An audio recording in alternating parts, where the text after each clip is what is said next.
On retrouve maintenant Samuel des Alvéoles, donc ingénieur agronome des Alvéoles. Donc Samuel, je te laisse te présenter rapidement. Et ben donc, je m'appelle Samuel, je suis voilà, installé dans le département de la Drôme, au sein d'une entreprise qui s'appelle les Alvéoles, où on a une pépinière, un bureau d'études et un centre de formation en permaculture. Voilà. Et sinon, moi je suis originaire du nord de la France, je suis un fils d'agriculteur, j'ai fait des études d'agronomie et j'ai aussi cofondé une ferme expérimentale et pédagogique en permaculture dans la Drôme qui s'appelle l'Oasis de Sérendip. Ok, trop bien. Donc maintenant, pour démarrer sur les questions.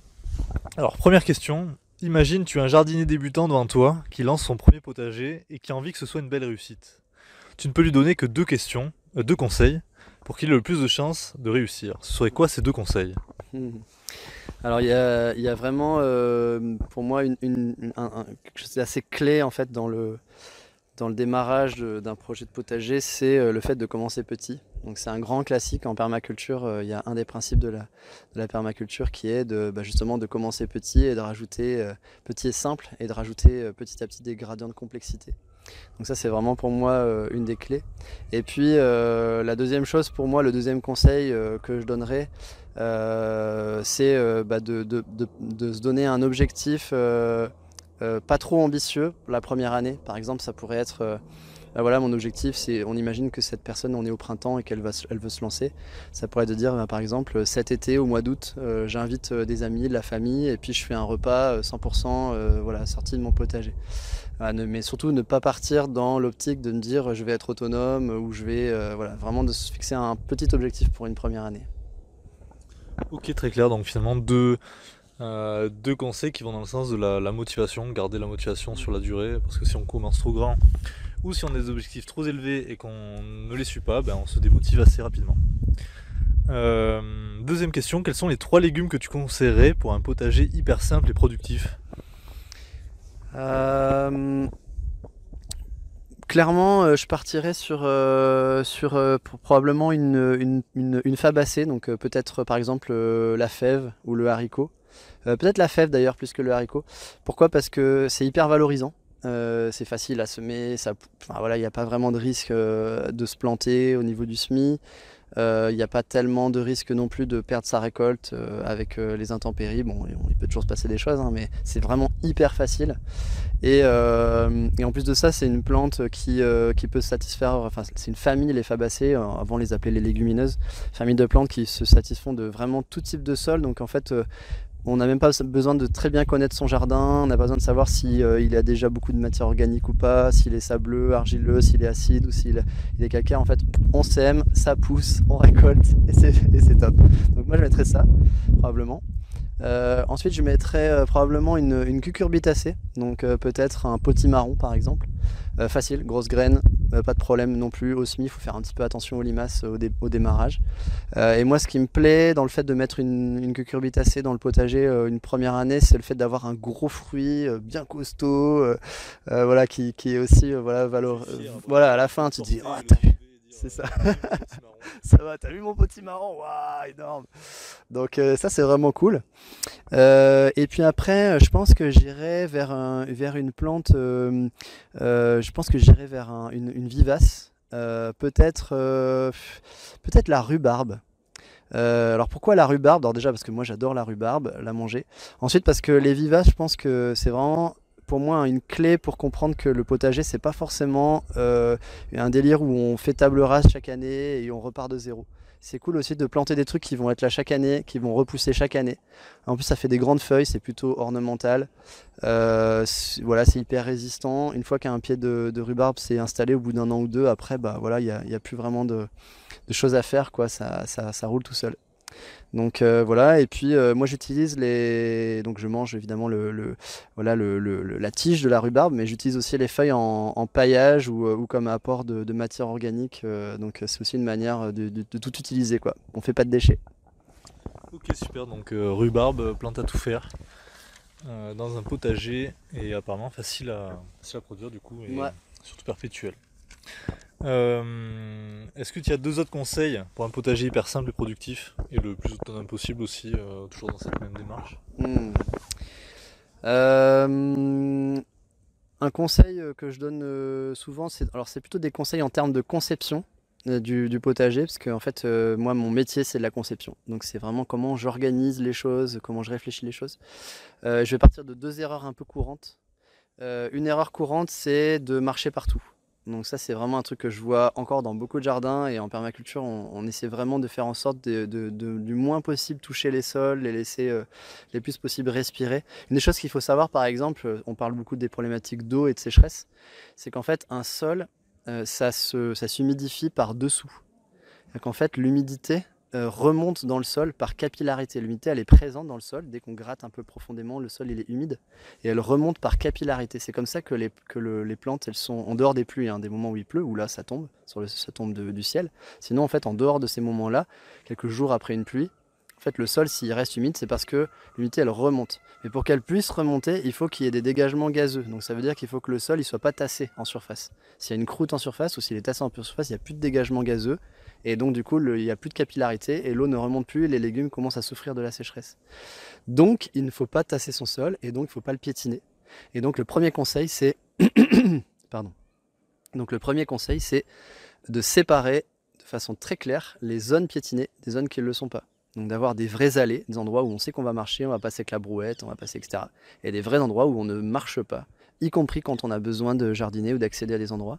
Donc si vous avez besoin de marcher sur une zone de culture, ou de vous agenouiller, etc., vous mettez une planche, vous mettez quelque chose pour essayer de protéger et surtout ne pas tasser le sol. Ça, c'est le premier conseil. je fais la réponse trop longue. Ok. Et le deuxième conseil, c'est pareil, c'est lié à quelque chose que je vois souvent, c'est surtout ne pas ramener du broyat de bois dans son jardin. Alors ça, c'est un truc que beaucoup de gens font. Ouais. Non, je pense à un truc direct. Ouais. Tu connais sur YouTube le potager de Lunas? Non. Tu connais pas? C'est un monsieur qui jardine qu'avec du broyat. Ouais. Jardiner qu'avec du broyat. Alors est-ce qu'il fait avoir des bons résultats? Est-ce qu'il fait Je te laisse continuer. Ouais. Je te laisse continuer. On en reparle. Ouais. Est-ce qu'il fait du BRF? Ouais, Non, c'est du broyage. C'est que du broyat. Ok. En tout cas, donc moi, un des problèmes que je vois souvent, très souvent, c'est en fait des jardiniers qui ont des problématiques de rendement, tout simplement, quoi. Ils me disent ouais, j'ai des tout petits légumes, ou alors j'ai jamais de fruits, etc. Et en fait, quand je vais voir le potager, ils ont étalé du broyat de bois sur leur potager. Qu'est-ce qui se passe? Le broyat de bois, c'est très riche en carbone. Le carbone, en fait, a besoin d'azote pour se dégrader. Et les légumes ont besoin d'azote pour pousser. Et donc qu'est-ce qui se passe quand j'amène du broyat, notamment au printemps, au moment où les plantes ont le plus besoin de cet azote pour pousser?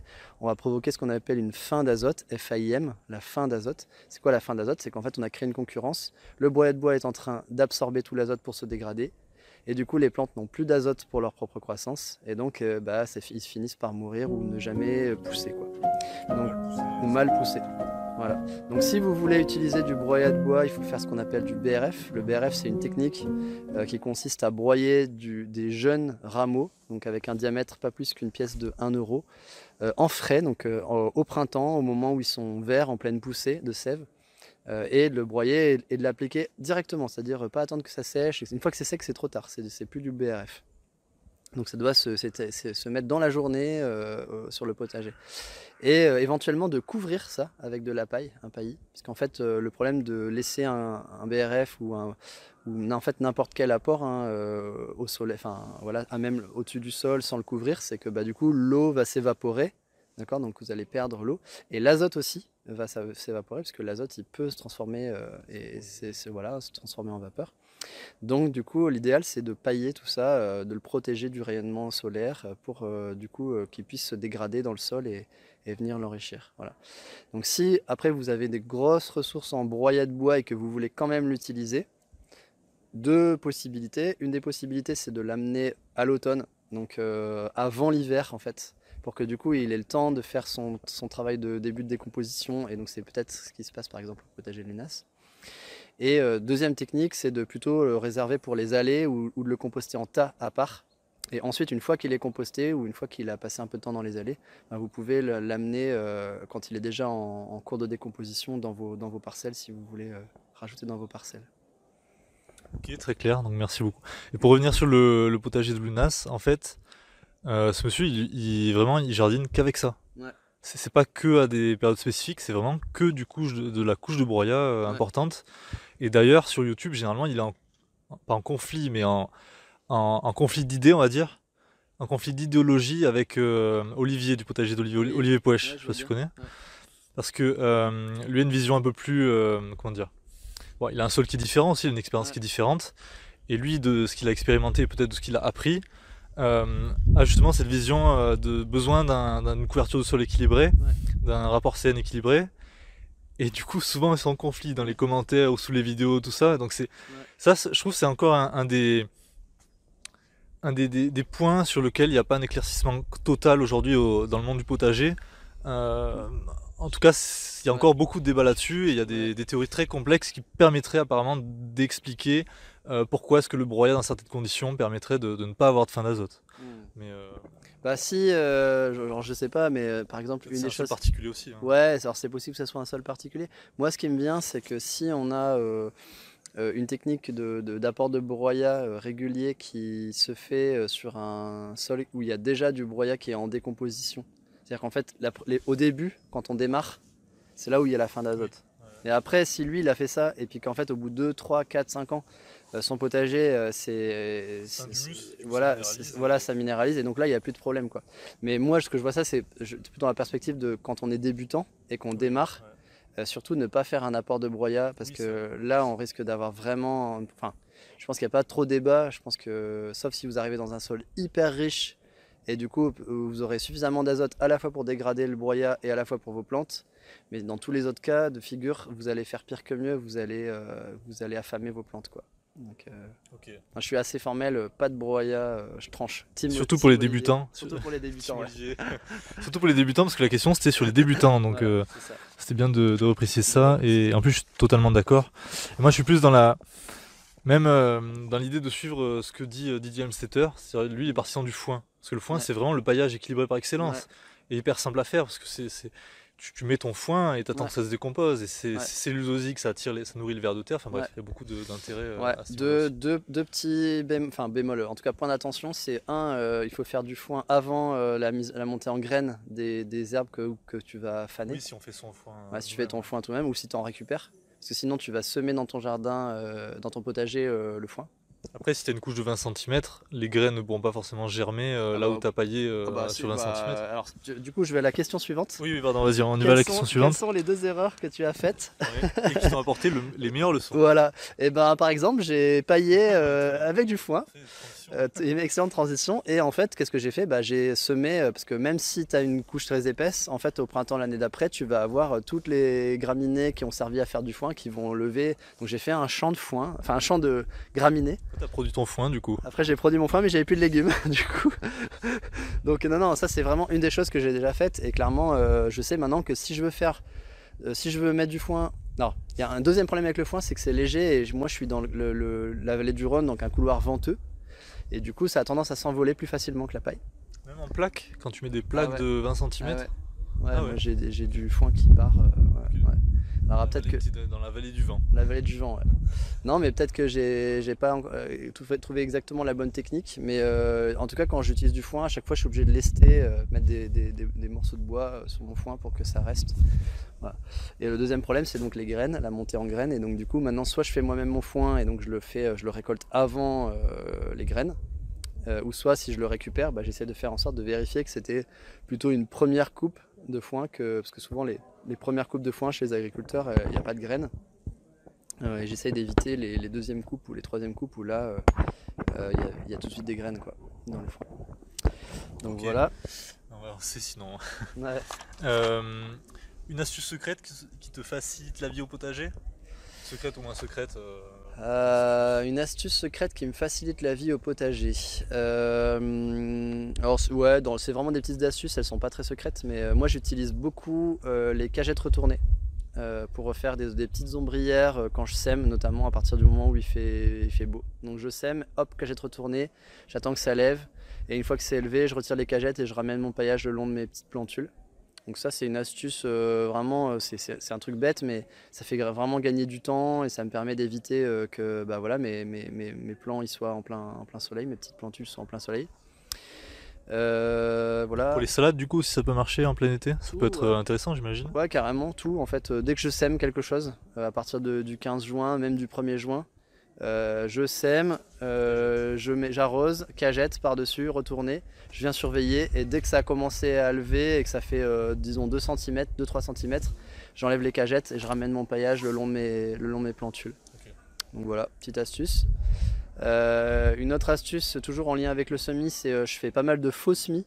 Le faux semis, c'est une technique qui est... En fait, on fait comme si on allait semer, donc on prépare le sol, voilà, etc. On arrose, etc. Comme si on avait semé, sauf qu'on n'a rien semé. Et du coup là on attend, tout pousse, donc notamment toute la végétation spontanée, voilà, toutes les graines germent. Et là soit je fais une occultation avec une bâche ou avec un carton, etc. pour faire mourir, soit je désherbe rapidement tout ce qui a levé. Et là je retravaille mon sol et je fais le vrai semis cette fois-ci. Et du coup j'ai beaucoup moins de concurrence et du coup ça me permet de limiter mon travail de désherbage en été. Donc voilà, ça c'est vraiment cool, faux semis. Et après, une astuce plus sur le long terme, c'est plus un conseil qu'une astuce en fait. C'est noter ce que vous faites, faites un vrai calendrier de bord, enfin un vrai carnet de bord de tout ce que vous faites, à quelle date j'ai semé, qu'est-ce qui a marché, pas marché, j'ai eu tel problème, j'ai eu une pourriture de ci, de ça. Plus on note ce qu'on fait, surtout dans les débuts où on fait beaucoup d'erreurs, et plus on peut corriger. Alors que sinon on répète les mêmes erreurs et en fait on se souvient plus en fait ce qu'on avait fait l'année précédente. Ah mince, est-ce que c'est à cette époque-ci? Ah je me souviens que j'avais dû semer 2 fois des carottes, mais c'était à quel moment, le moment où ça avait vraiment marché? Et en fait du coup on n'arrive pas à vraiment progresser. Un vrai truc pour vraiment progresser, c'est de noter. Alors ça correspond pas à tous les tempéraments. Il y a des jardiniers qui adorent ça parce qu'ils ont cet esprit, ce réflexe de noter. Il y a des jardiniers pour qui c'est un vrai effort, mais moi je vous conseille de faire l'effort au démarrage, au moins les 5 premières années de jardinage quand on débute. Parce que c'est là où on fait toutes les erreurs et que là, c'est là qu'on apprend beaucoup, quoi. Après, c'est toujours cool de le faire après, mais les 5 premières années, c'est quasi indispensable si on veut vraiment progresser vite. Ok, hyper intéressant. Voilà.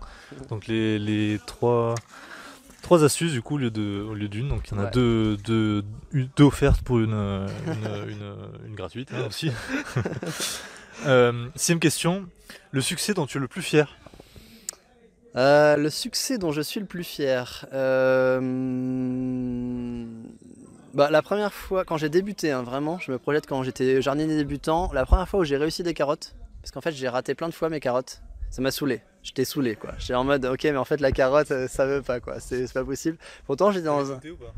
Ah, j'avais noté et tout, en plus de ça j'avais les gens autour de moi, ils réussissaient vachement bien leurs carottes, donc j'avais grave la pression, c'est le pire, c'est pire. Et en fait, du coup, je donne un peu l'astuce qui a vraiment bien marché pour moi, c'est de vraiment bien tasser au moment de mon semis. Donc, je fais un lit de carottes. Je mélange les graines de carottes avec du sable. Je sème ensemble. Enfin, voilà, je fais ma ligne avec sable et carottes mélangées. Et ensuite, je tasse vraiment avec un petit râteau ou n'importe quoi. Mais il faut vraiment bien tasser et arroser régulièrement. Et vraiment arroser régulièrement jusqu'à la levée. Et c'est long, l'arrivée des carottes. Donc du coup ça veut dire d'être présent tous les jours sur un petit arrosage voilà, pour éviter que... Voilà. Et là ça a commencé à fonctionner. Et là j'ai commencé à être un peu fier quand même. Tes bottes de carottes fièrement c'est ça. En criant. C'est ça. Ouais, ça m'a pris un peu de temps quand même pour réussir à les réussir bien, mais au moins j'avais de la levée et j'avais des carottes déjà à manger quoi. Okay, voilà. Trop cool. C'est vrai que les premières réussites quand on a eu plusieurs échecs c'est toujours valorisant. C'est ça.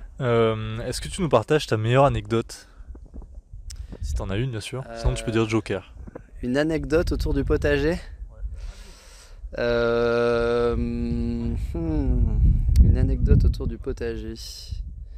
Quand j'ai commencé à jardiner, en fait j'étais vachement dans un délire de vouloir goûter plein de trucs nouveaux quoi, et de tester. Donc quand j'allais sur les sites de vente de graines, voilà, je cherchais toujours des trucs nouveaux. Et puis en fait un jour j'ai semé des plantes sans savoir en fait vraiment ce que c'était quoi. Parce que voilà, on m'avait dit oh, ça c'est génial, tout ça. Et en fait, je me suis rendu compte après coup que je semais des choses que je désherbais ensuite. Okay. Parce que en fait, je savais pas vraiment ce que j'avais semé, je sais pas vraiment à quoi ça ressemble quand ça pousse. Et du coup, au bout d'un moment, comme il y a plein de trucs qui poussent, je retirais les choses qui me semblaient, voilà. Et donc, en fait, je me suis dit, mais c'est vraiment voilà la caricature du mec qui est à fond, qui veut semer plein de trucs, qui a vraiment envie d'être à bloc, d'avoir plein de trucs dans son potager, et qui en fait juste les enlève parce qu'il sait même pas à quoi ça ressemble quand ça a poussé, quoi. Donc voilà. Donc moment de ridicule où je me suis auto blâmé d'être un aussi voilà aussi je sais pas comment dire ça, mais plein d'enthousiasme quand je démarre le truc et pas un vrai suivi et une vraie connaissance derrière, quoi. Donc faites le conseil ça serait voilà, allez-y doucement, et si vous vous lancez dans des nouveaux semis, faites pas 50 trucs nouveaux en même temps, et ceux que vous semez de nouveau, informez-vous sur à quoi ça ressemble quand ça pousse, quand ça fait 2-3 cm, voilà, et de quoi ça a besoin, et plein de choses comme ça, quoi. Ça nous permet de boucler un peu ces questions-là, pour revenir sur les premières, qui étaient de ne pas penser trop grand, voilà. De démarrer petit, pour ensuite étendre. Parce que si on commence avec 15 semis différents et 15 types de trucs différents qui fonctionnent tous d'une manière un petit peu différente, forcément il y a plus de chances d'échouer parce qu'on connaît moins ce qu'on fait, on sait moins ce qu'on fait, on connaît moins les plantes en question, et il y a plus de chances d'échec, plus de chances de se décourager, et du coup moins de chances de progresser. Et plus de chances de désherber des trucs qu'on a semés au départ. Et dernière question. Je te laisse présenter un peu les alvéoles quand même, parce que vous faites un super boulot, j'aime beaucoup ce que vous faites. Yes, merci. Donc vas-y, présente. Donc les alvéoles, on est voilà, tout à l'heure j'ai déjà un peu dit qu'on est une entreprise, on est basé dans la Drôme, à côté de la petite ville de Cré. On a principalement 3 activités, une activité de pépinière, et donc on produit des arbres pour des systèmes agroforestiers, notamment des jardins-forêts et aussi des haies fruitières. On a aussi une activité de bureau d'études, et donc on accompagne des gens qui veulent concevoir leur système. Donc ça peut être des particuliers, des entreprises, des agriculteurs, des collectivités. Donc on fait de la travail de conception. Et on a une activité de formation, donc ce qu'on appelle l'université des alvéoles, à l'intérieur de laquelle on fait de la formation en présentiel, on fait de la formation en ligne. Et depuis le confinement, en 2020, on a créé une plateforme de ressources en ligne qui est accessible gratuitement ou à prix libre et conscient pour ceux qui veulent contribuer, qui s'appelle le Campus des alvéoles, dans laquelle on organise plein de choses, des soirées, de découvertes, des cours en ligne. Là par exemple au mois de mars, on a un cours sur de la greffe à l'arboriculture fruitière avec Evelyne Leterme, qui est l'ancienne directrice du conservatoire végétal d'Aquitaine et qui est une des spécialistes en France de l'arboriculture fruitière écologique, on va dire. On a eu avant ça un cours qui s'appelait Préparer le renouveau printanier autour de la reconnaissance des plantes sauvages comestibles. Avant ça, on a eu un cours de la graine à l'arbre pour les gens qui veulent apprendre à semer des arbres pour chez eux, etc. Et donc c'est plein de cours, plein de webinaires sur plein de sujets, et aussi des événements. Et donc là, on va faire une journée de greffe générale le 28 mars. Donc c'est une journée entièrement consacrée à la greffe, et comme en ce moment le pays est en train de s'embraser et que tout le monde appelle à la greffe générale, nous on a dit qu'on appelait à la greffe générale de notre côté. Et puis au mois d'avril, on va faire un festival, ce sera le 2e festival en ligne du jardin forêt, où on va inviter une vingtaine d'intervenants, et ça va se passer pendant 3 jours complets, avec de 10h le matin jusqu'à 22h30 le soir, plein de témoignages, des retours d'expérience, des cours, des conférences, plein de choses différentes, quoi. Donc voilà ce qu'on fait aux alvéoles. Ok, merci beaucoup. Donc n'hésitez pas à aller voir le site des alvéoles. Ouais, alvéole.fr. Voilà. Et si vous allez sur le campus, du coup, l'inscription est gratuite. Vous avez accès à déjà pas mal de ressources. Et si vous participez à prix libre, donc à partir de 1 €, vous pouvez accéder à l'ensemble de tous les replays, de tout ce qu'on a fait depuis 3 ans sur le campus. En accès gratuit aussi, il y a la base plante des alvéoles. Il y a 160 plantes qui sont décrites. On peut trier en fonction de si j'ai un sol argileux, quelle plante va aller. Si j'ai un sol acide, quelle plante va aller. Enfin, on peut faire des tris dessus. Il y a plein de ressources. Plein de ressources, alors n'hésitez pas à y aller, c'est vraiment une super base de données, et un super dispositif. Merci, donc merci beaucoup et merci de votre attention.